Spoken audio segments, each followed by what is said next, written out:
Hey guys, so on this video I'm gonna show you how you can use template feature in CapCut.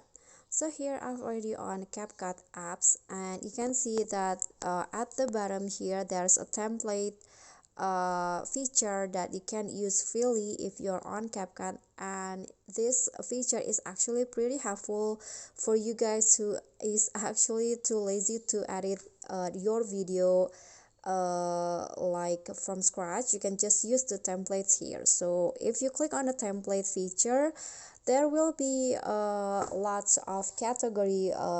There will be of the account that you follow. For you, this is provided by CapCut, beat, meme, video lyrics, fun play, status, animations, and also other category that you can use freely. So for example, I want to use this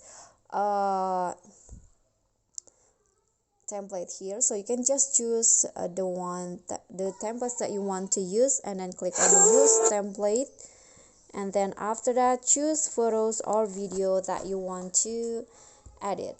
So for example, I want to use okay, this one, and also okay, this one, and then after that just click on preview,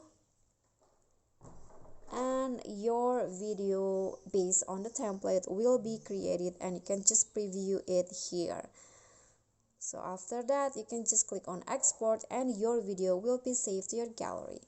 Okay, so that's all for me. If you think this content is helpful for you, please click thanks below and don't forget to click on the thumbs up icon, leave a comment and subscribe to our channel. See you at the following tutorial. Thank you guys.